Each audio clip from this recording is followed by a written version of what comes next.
In the theme of busted, I am from Jessup, Georgia. If you know what that is, I'm sorry. If you don't, it's kind of like growing up in the Hallmark Channel. One high school, one middle school, very small, less than 10,000 people. This is important because this is a story from when I was around 6 years old. Okay? I don't know if they still get report cards, but we did. And so we got a report card, and I thought it was going to be a smart idea to hide said report card because in those days we had a U or an N. It was either unsatisfactory or satisfactory, or an S or an N rather. And so I had gotten an unsatisfactory in behavior because I talked too much. I was a kid who I was lucky enough, I understood school pretty well at that age. When I got done with my work, I just wanted to keep talking, talk. And so that got you a little bit of an unsatisfactory record. My parents told me if I got another one, I'd get a whooping. Right? So I wasn't very interested in that, so I went and decided to hide my report card in my room in my dresser. Now this is important. My grandparents, who I was raised by, my great-grandparents, my aunt, my stepmom, all are teachers. And in a small town, report cards come out at the exact same time. So that day I come home as if nothing was going to happen, and my mom actually said, "Hey, where's your report card?" I was like, "Oh, I must not have gotten it today. I don't know what happened."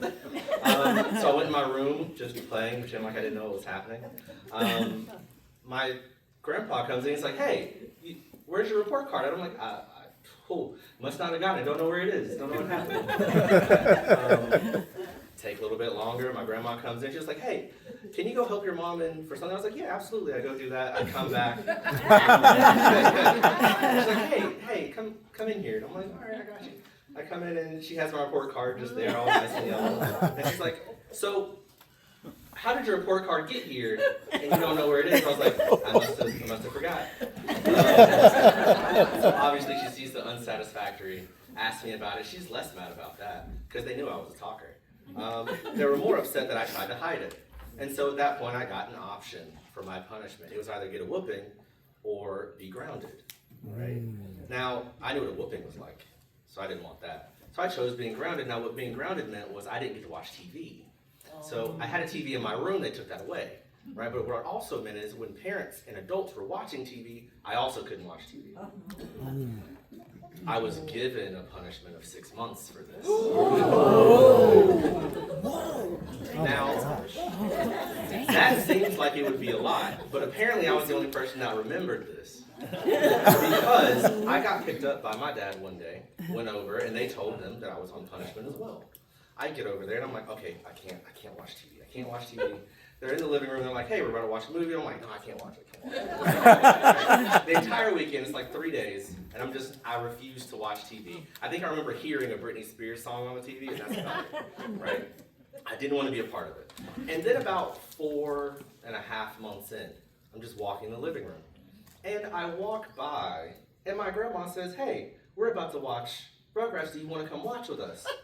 And I stopped, and I looked at her, and I was like, I can come watch TV?